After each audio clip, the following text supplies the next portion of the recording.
বন্ধুরা, আজ আমি তোমাদেরকে দেখাবো কিভাবে খুব সহজেই মাত্র কয়েকটা স্টেপ ফলো করলেই আমরা কিভাবে নরম তুলতুলে স্পঞ্জের মতো এরকম আনারসের ভাপা পিঠে বানাতে পারবো সেটা।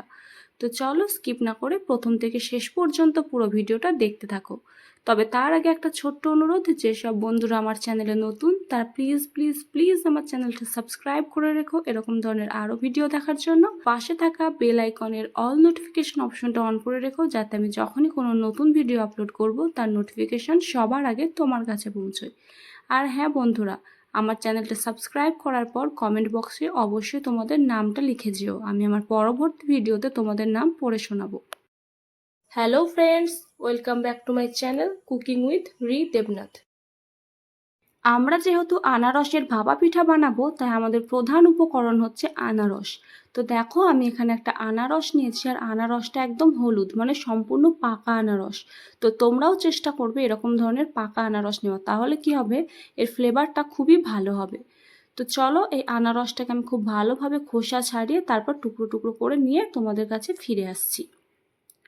তো দেখো বন্ধুরা, এখানে আমি আনারসগুলো কেটে ছোট করে নিয়েছি। তো আমার বেশি আনারস দরকার নেই, আমি অল্প পরিমাণে আনারস কেটে নিয়েছি। তো চলো, এবার এই আনারসগুলোর সাথে আমি কি করব সেটাই তোমরা দেখতে থাকো। আর হ্যাঁ বন্ধুরা, আমার এই ভিডিওটা তোমাদের যদি একটুও ভালো লেগে থাকে তাহলে প্লিজ একটা লাইক করে দিও। তোমাদের একটা লাইক আমাকে পরবর্তী ভিডিও বানানোর জন্য উৎসাহিত করে। তো চলো, এখানে দেখো আমি একটা মিক্সিং জার নিয়ে নিয়েছি।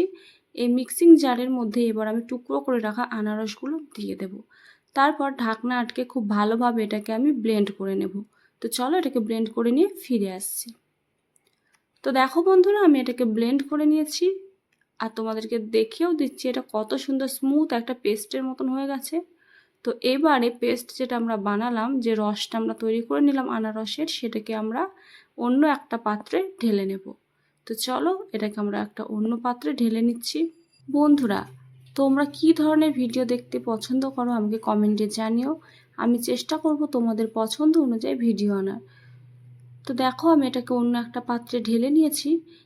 এবার আমরা এই আনারসের রস সহ বাটিটা সাইডে রেখে দেব। এদিকে দেখো, আমি এখানে নিয়েছি আতপ চাল। এই চালটাকে আমি 1 থেকে 1.5 ঘন্টা জলে ভিজিয়ে রাখার পর জল ঝরিয়ে নিয়েছি। এবার এই চালগুলোকে দিয়ে আমরা কি করব সেটা তোমরা দেখে নাও বন্ধুরা। তো দেখো, যে মিক্সিং জারে আমরা আনারসটা ব্লেন্ড করেছিলাম সেই জারের মধ্যে আমি দিয়ে দেব আতপ চাল। তো এখানে প্রথমে আমি দিয়ে দিলাম 1 বাটি আতপ চাল। এরপর এতে আমি দিয়ে দেব আরও হাফ বাটি আতপ চাল। তো এখানে আমাদের মোট 1.5 বাটি আতপ চাল লেগেছে। তো এই আতপ চালগুলো মিক্সার গ্রাইন্ডারে আমরা দিয়ে দেব। এবার আমি এর ভিতরে কি দেব তোমরা সেটা দেখতে থাকো বন্ধুরা। তো এই চালের মধ্যে এবার আমি দিয়ে দেব আনারসের রসটা, মানে যে আনারসটা আমরা মিক্সিং জারে ব্লেন্ড করে নিয়েছিলাম সেই আনারসের রসটা। তবে একবারে সবটা দেব না, আমি প্রথমে অল্প একটু দেব বন্ধুরা। তারপর ঢাকনা লাগিয়ে খুব ভালোভাবে আমি একটা স্মুথ পেস্ট বানিয়ে নিয়ে তারপর তোমাদেরকে দেখাচ্ছি যে কনসিস্টেন্সিটা ঠিক কেমন হবে। তো দেখো বন্ধুরা, আমরা এটাকে পেস্ট করে নিয়েছি।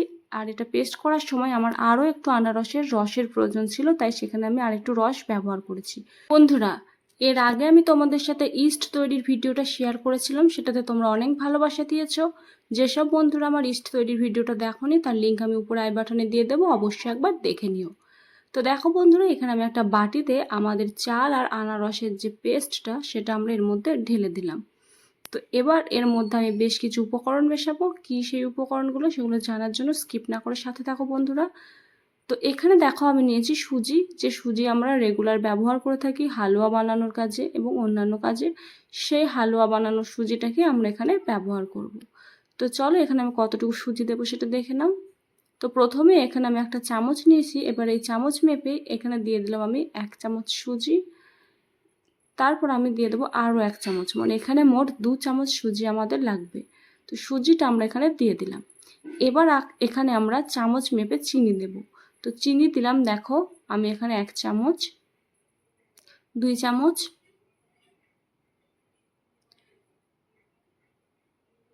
3 চামচ, 4 চামচ, 5 চামচ। তো এখানে আমি মোট 5 চামচ চিনি ব্যবহার করেছি। তোমরা তোমাদের প্রয়োজন অনুযায়ী চিনির পরিমাণটা বাড়িয়ে বা কমিয়ে নিতে পারো। তো এবার আমি সমস্ত উপকরণগুলো খুব ভালোভাবে মিশিয়ে নিচ্ছি। তবে এখানেই শেষ নয় বন্ধুরা, এখানে আরও বেশ কিছু উপকরণ আমাদেরকে মেশাতে হবে। তো সেগুলো কী উপকরণ সেটা দেখার জন্য আমাদের সাথে থাকো। আর যতক্ষণ না চিনিটা মিশবে ততক্ষণ কিন্তু চামচের সাহায্যে আমাদেরকে এভাবেই সমস্ত উপকরণগুলো একসাথে মেশাতে হবে।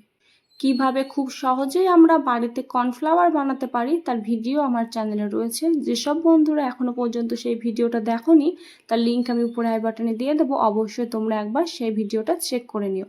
আর ভিডিওটা ভালো লাগলে অবশ্যই একটা লাইকও দিয়ে এসো বন্ধুরা। তো দেখো তোমাদের সাথে কথা বলতে বলতে আমি খুব ভালোভাবে এটা মিশিয়ে নিয়েছি। এবার এর মধ্যে দিয়ে দেবো আমি 2 চিমটি মতন নুন। যে কোনো মিষ্টি খাবারে আমরা যদি নুন দিই তাহলে তার স্বাদটা কিন্তু অনেকটাই বেড়ে যায় বন্ধুরা, তাই নুনটা কিন্তু অবশ্যই দেবে। তো নুনটা দেওয়ার পর আবারও খুব ভালোভাবে আমি সব কিছু একসাথে মিশিয়ে নিলাম। এবার আমি এর মধ্যে দিয়ে দেব সামান্য একটু ইয়েলো ফুড কালার। এই ফুড কালারটা দিলে কিন্তু আমাদের এই যে ভাপা পিঠের কালারটা খুবই সুন্দর হবে বন্ধুরা। তোমরা চাইলে ফুড কালারটা ব্যবহার করতে পারো, আবার নাও করতে পারো, এটা অপশনাল। তো এই কালারটা দেখো আমি চামচের সাহায্যে খুবই সামান্য একটু নিয়েছি, 1 চিমটি মতন। তো এটাকে যত মেশানো হবে কালারটা কিন্তু তত ডিপ হবে। তো তোমরা দেখো কিভাবে আমি মেশাচ্ছি আর এটা কতটা সুন্দর কালারটা হচ্ছে। তো বন্ধুরা, কিভাবে খুব সহজেই আমরা বাড়িতে হরলিক্স বানাতে পারি সেই বিষয়ে আমার ভিডিও রয়েছে, তার লিঙ্ক আমি উপরে আই বাটনে দিয়ে দেবো। প্লিজ একবার চেক করে এসো। আর যদি তোমাদের ভিডিওটা একটুও ভালো লাগে তাহলে অবশ্যই একটা লাইকও দিয়ে এসো। তো দেখো আমি এইভাবে সমস্ত উপকরণ একসাথে মিশিয়ে নিয়েছি। এবার আমি এর মধ্যে দিয়ে দেব এই রেসিপির শেষ উপকরণ, বেকিং সোডা। তোমাদের কাছে যদি বেকিং সোডা না থাকে তাহলে সেই ক্ষেত্রে তোমরা ইনো ব্যবহার করতে পারো বন্ধুরা। তো এখানে আমি 2 চিমটি মতো বেকিং সোডা দিয়ে দেবো, যেটাকে আমরা খাবার সোডাও বলে থাকি। তো সেটা দেওয়ার পর খুব ভালোভাবে চামচের সাহায্যে মিশিয়ে নেব। এখানে একটা জিনিস খেয়াল রাখবে বন্ধুরা, যখন ভাপা পিঠেগুলো তোমরা বানাবে তার ঠিক আগেই কিন্তু বেকিং সোডা বলো ইনো বলো সেটাকে মেশাবে। এটা মিশিয়ে রেখে অনেকক্ষণ রেখে দিয়ে তারপর ভাপা পিঠে বানাতে গেলে কিন্তু ভাপা পিঠেগুলো আমাদের আর ফুলবে না। তাই এগুলো ভাপা পিঠে বানানোর ঠিক আগেই কিন্তু মেশাবে। তো তোমরা নিশ্চয়ই দেখে বুঝতেই পারছো যে আমাদের ব্যাটারের ঘনত্বটা ঠিক কেমন হবে। তো এইরকম করে তোমাদের কিন্তু এটা মেখে নিতে হবে। তো এদিকে দেখো আমি 2টো স্টিলের বাটি নিয়েছি আর বাটিগুলোকে আমি প্রথমে সাদা তেল মাখিয়ে নিয়েছি, যাতে আমরা যখন ভাপা পিঠেগুলো বানানোর পর বাটি থেকে বার করবো এগুলো যাতে সহজে বাটি থেকে বেরিয়ে আসে। তো দেখো এবার এর মধ্যে আমরা ব্যাটারগুলোকে 2 ভাগে ভাগ করে 2টো বাটিতে দিয়ে দেব। তো একটা বাটিতে পুরো ভর্তি করে ব্যাটার দেওয়া যাবে না বন্ধুরা, কারণ আমাদের ভাপা পিঠেগুলো যখন ফুলবে তখন আর বাটিতে জায়গা হবে না, ওই জন্য একটু খালি করে আমাদের দিতে হবে। তো চলো 2টো বাটিতে আমি সমানভাবে এগুলোকে দিয়ে দিচ্ছি। তো 2টো বাটিতে ব্যাটার আমি দিয়ে দিয়েছি। এবার বাটিগুলোকে আমি একটু হালকা হালকা করে ড্যাব ড্যাব করে দেব, যাতে এর ভিতরে যে এয়ার বাবলসগুলো রয়েছে সেগুলো বেরিয়ে যায়। তো এবার এগুলোকে ভাপিয়ে নেওয়ার পালা।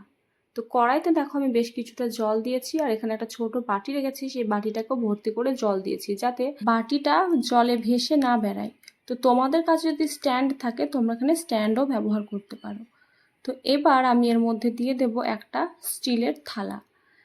এই থালার উপরে আমি এবার বাটিগুলোকে একে একে বসিয়ে দেব। তো চলো প্রথমে একটা বাটি আমি বসিয়ে দিলাম। তো দেখো একদিকে বাটি দিলে পুরো উল্টে যাচ্ছে, ওই জন্য প্রথমে আমি একদিকে একটা বাটি বসিয়ে আর এক হাতে আর একটা বাটিকে আমি বসিয়ে ব্যালেন্সটা ঠিক করে নিলাম। তো যেহেতু আমার নিচে বাটিটা ছোট তাই জন্য এরকম সমস্যা হচ্ছিল। তো চলো এবার আমি একটা ঢাকনা দিয়ে দেব। তো আমি এখানে একটা থালা চাপা দিয়ে দিচ্ছি। এই থালা দিয়ে ঢেকে এটাকে আমি খুব ভালোভাবে ভাপিয়ে নেব। তো এখন আমার গ্যাসটা বন্ধ আছে। তো এবার আমি গ্যাস ওভেনটা অন করে দেব। তারপর প্রথমে হাই ফ্লেমে 5 মিনিট আর একদম লো ফ্লেমে আমি এটাকে 10 মিনিট মতো ভাপিয়ে নেব। তো দেখো বন্ধুরা আমরা ভাপিয়ে নিয়ে ফিরে আসলাম আর এই পর্যায়ে কিন্তু খুব সাবধানে আমাদের এই ঢাকনাটা উল্টাতে হবে। তোমরা দেখতেই পাচ্ছ ঢাকনা উল্টানোর সাথে সাথে কিভাবে বাষ্প বেরোচ্ছে।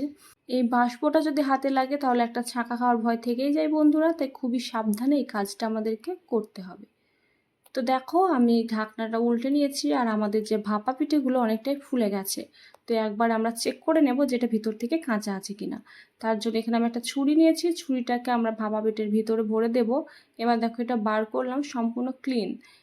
এতে থেকে বোঝাই যাচ্ছে যে আমাদের ভাপা পিঠাটা খুব সুন্দর হয়েছে, এটার ভিতরে কোনো কাঁচা ভাব নেই। তো এবার এগুলোকে কড়াই থেকে দেখো আমি নামিয়ে নিয়েছি, তারপর খুব ভালোভাবে ঠান্ডা করে নিয়েছি। তো কড়াই থেকে নামানোর পর অবশ্যই ঠান্ডা করে নেবে, তারপর এগুলোকে তুলে নিতে হবে। তো এগুলোকে তোলাও খুব সহজ। দেখো আমি একটা বাটিকে নিয়ে নিলাম। এবারে বাটি দেখো, তোমরা বুঝতেই পারছো হয়তো, বাটির চারিপাশে যেহেতু তেল মাখানো ছিল, আমাদের ভাপা পিঠাটি এমনিতে উঠে উঠে আসছে। তো আমি দেখো এখানে একটা ছুরি নিয়েছি, আর ছুরির সাহায্যে প্রথমে বাটির কিনারাগুলো এরকম করে ছাড়িয়ে নেব। তারপর হাতে উল্টো করে দিয়ে বাটির পিছন দিকে একটু হালকা হালকা করে ড্যাব ড্যাব করে দিলেই কিন্তু বন্ধুরা দেখো খুব সহজেই আমাদের হাতে এই ভাপা পিঠাটা উঠে পড়ছে। তো এবার এটাকে আমি একটা প্লেটের উপর রেখে দেব, আর এই একইভাবে আমি আর একটা ভাপা পিঠাকেও তুলে নেব। তো দেখো বন্ধুরা, এখানে আমি একটা ভাপা পিঠা তোমাদেরকে ছুরির সাহায্যে কেটে দেখাচ্ছি। তোমরা নিশ্চয়ই দেখে বুঝতেই পারছো এটা কতটা স্পঞ্জের মতো হয়েছে, ছুরিটা একদম ভিতর দিকে কিন্তু ডুবে যাচ্ছে।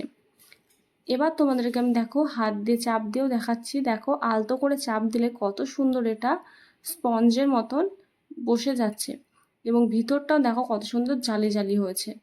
তোমরা একবার দেখে নাও তাহলে বুঝতে পারবে। আর এর কালারটাও দেখো কতটা সুন্দর হয়েছে। তো বাড়িতে অবশ্যই একবার ট্রাই করো এই আনারসের ভাপা পিঠাটা, আর আমাকে কমেন্টে জানিও আমার এই ভিডিওটা তোমাদের কেমন লাগলো। আর ভিডিওটা বেশি বেশি করে বন্ধুদের সাথে শেয়ার করে তাদেরকেও দেখার সুযোগ করে দিও। আমার আজকের এই ভিডিওটা যদি তোমাদের একটু ভালো লেগে থাকে তাহলে প্লিজ একটা লাইক করে দিও, আর যদি ভালো না লাগে তাহলে একটা ডিসলাইক করে দিও। তবে তো আমি তোমাদের পছন্দ অপছন্দ বুঝতে পারবো বন্ধুরা। তো আজ এই পর্যন্তই, আবার দেখা হবে নেক্সট ভিডিও। বাই।